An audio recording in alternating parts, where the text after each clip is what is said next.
The honor to welcome His Excellency Mamady Doumbouya, President of the National Committee for Reconciliation and Development, President of the Republic of Guinea, Head of State, and I invite him to address the Assembly. Monsieur le Président. Mr. President, Excellencies, ladies and gentlemen, heads of delegations, Mr. Secretary General. At the outset, Mr. President, I would like to extend the warm congratulations of the Guinean delegation on your brilliant election to the presidency of the 78th session of the United Nations General Assembly. Before this august assembly, I would also like to assure you of my country's support. I take this opportunity to also pay a well-deserved tribute to your predecessor, Mr. Szabadkősi of Hungary.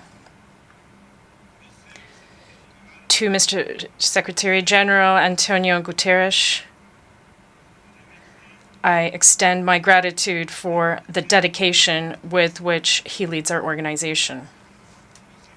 Mr. President, ladies and gentlemen, in coming to take part in the work of the 78th regular session of the General Assembly, I'm fulfilling a duty, that of conveying the warm greetings of the sovereign people of Guinea. My country continues to place hope in the United Nations to find appropriate solutions to the issues our world continues to face. In this context, Mr. President, we believe that the fundamentals which underpinned the creation of our organization must adapt to the profound changes in our society. The theme of this session, peace, prosperity, progress, and sustainability, is topical, evocative, and deserves particular attention on our part. There is a coup epidemic in Africa.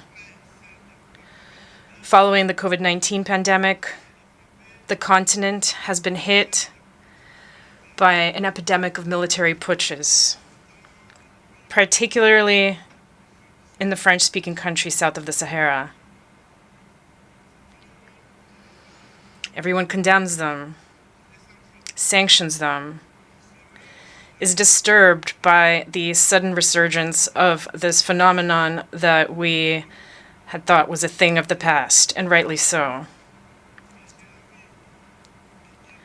But what I wish to say is that the international community must have the honesty and the rectitude to not content itself simply with denouncing the consequences. Rather, it must look to and address the causes. Coups d'etat have multiplied in Africa in recent years because there are deep-rooted reasons for this. And to remedy the problem, ladies and gentlemen, we must look at these root causes. The putschist is not only the person who takes up arms to overthrow a regime. I want us all to be well aware of the fact that the real putschists, the most numerous, and those who avoid any condemnation, are also those who plot and scheme, who use trickery, who cheat to manipulate the text of the Constitution in order to stay in power eternally.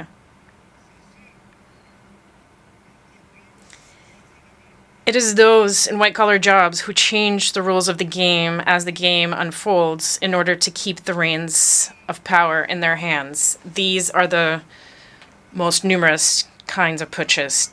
Mr. President, ladies and gentlemen,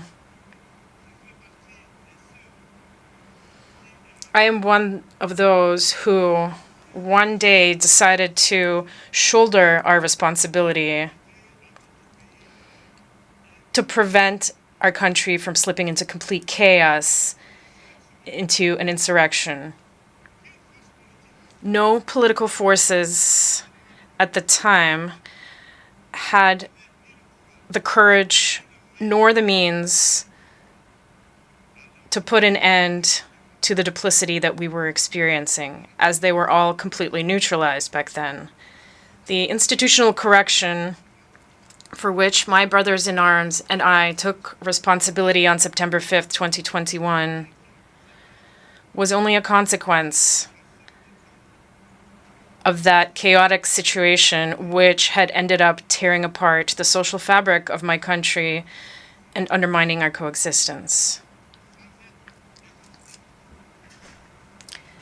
This is not an exhaustive list, but we believe that the transitions underway in Africa are due to several factors, including broken promises, the lethargy of the people, and leaders tampering with constitutions with the sole concern of remaining in power to the detriment of collective well-being. Today, the African people are more awake than ever and more than ever determined to take their destiny into their own hands. The unequal distribution of wealth creates endless inequalities, famine, and abject poverty, which make the daily lives of our populations increasingly difficult.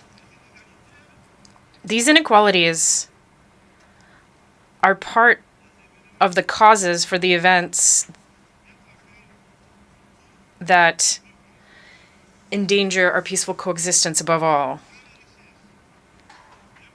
When the wealth of a country is in the hands of an elite, while newborns die in hospitals due to a lack of incubators, it is not surprising that in such conditions we are seeing transitions in order to respond to the profound aspirations of the people.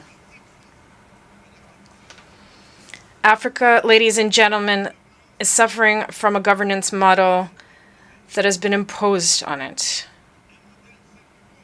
A model that is certainly good and effective for the West, which developed it over the course of its history, but which is difficult to incorporate and adapt to our realities, our customs, and our environment. Alas, I have to say that the graft did not take. I know that when I say this, many will immediately say to themselves, oh, another warmonger who wants to wring the neck of democracy, or another soldier who wants to impose his dictatorship. However, I want to say very clearly, without hypocrisy, without pretense, eye to eye, we're all aware that this democratic model that you have so insidiously, skillfully imposed on us after the La Baule summit in France, something you've been imposing almost religiously. This model does not work. Various economic and social indices demonstrate this plain and clear. This is not a value judgment on democracy itself. Believe me, this is just taking stock of the situation. It's a balance sheet. Over several decades of chaotic experimentation with this model in our environment, we can make this observation. This was a period full of nothing but political games. And this, of course, has been to the detriment of what is essential, namely the economy and the local processing of our natural resources. Allow me to take this truth exercise a little further. Through my short but very intense experience of managing a state, Guinea, I have come to better understand the extent to which this model has, above all, contributed to maintaining a system of exploitation and plunder of our resources by others, and a rampant corruption of our elites. National leaders who have often been granted democratic labels based on their acquiescence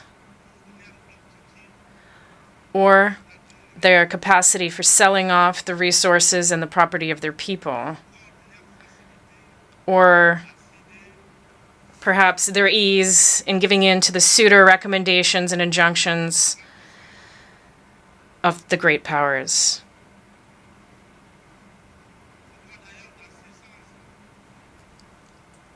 I must confess in this regard that everything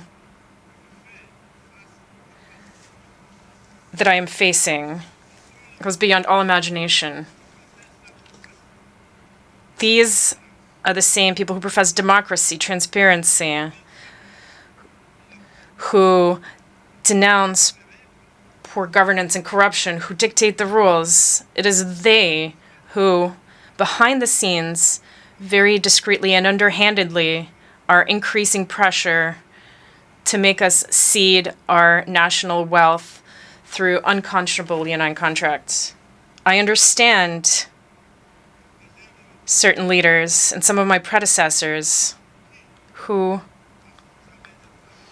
because they possess certain weaknesses, because they were under pressure, or because they had skeletons in their closets, or particularly because they had a political agenda,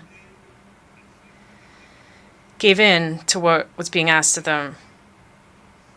I understand them, even if I do not approve. In some cases, I was even reminded that if I had a political agenda, I would be less comfortable carrying out the reforms that my government and I are tackling. One thing is certain. We have but one concern, and that is the well-being of the people and living together. This is our priority. This is why the transition I lead has chosen to focus methodically on clear objectives in a precise order: the social, the economic, and the political.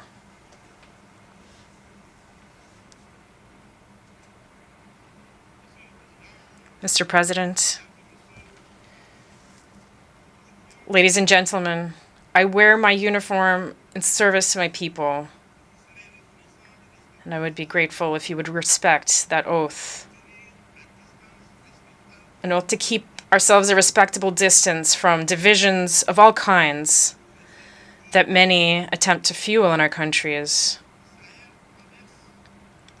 The Sahel is undergoing one of the most serious crises in its very long history. But it has the resources that are required to face it. Its legendary sense of diplomacy must be unleashed so that we can speak to each other without interference. It is for this reason that ECOWAS, whose vocation was economic, Let's stop getting involved in politics and favor dialogue. The African people are tired, exhausted by the categorizations with which everyone wants to box us in.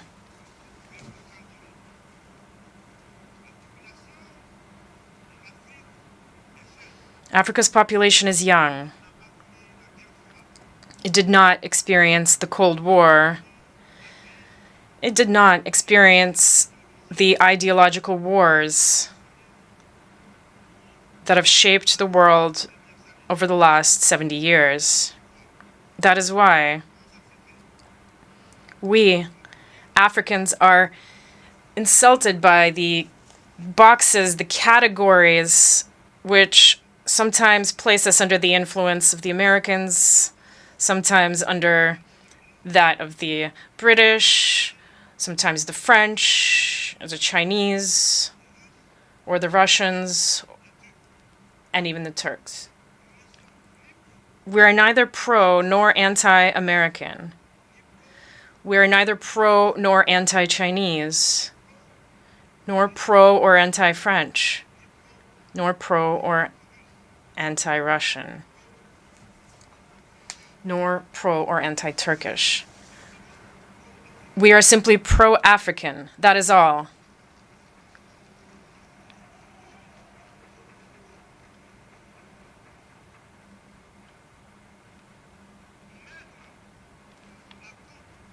Placing us under the influence of this or that power is an insult. It is contempt and racism towards a continent of more than 1,300,000,000 people. It is important that in this prestigious and influential assembly we understand clearly and definitively that the era of the old Africa is over.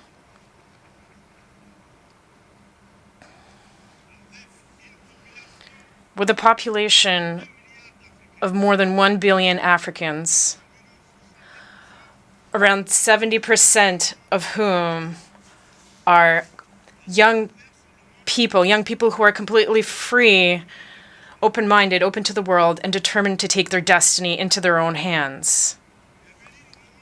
The time has come to realize that the structures, the rules from the post-war era, established in the absence of our states, which did not yet exist at the time, are obsolete. This is the end of an unbalanced and unjust era where we had no say in the matter. It is time to take our rights into account and to let us take our proper place, but also, and above all, it is time to stop lecturing us and to stop treating us with condescension like children. Rest assured that we're old enough to know what is good for us.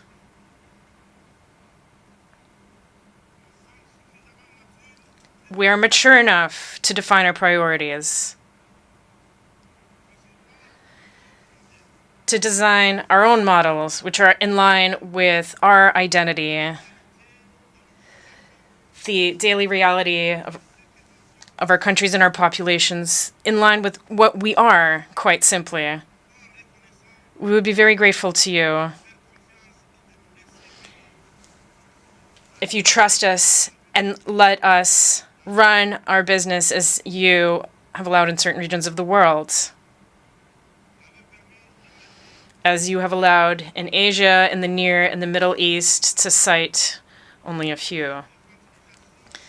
This infantilization that we have experienced has had the worst effects on African youth who are now emancipated.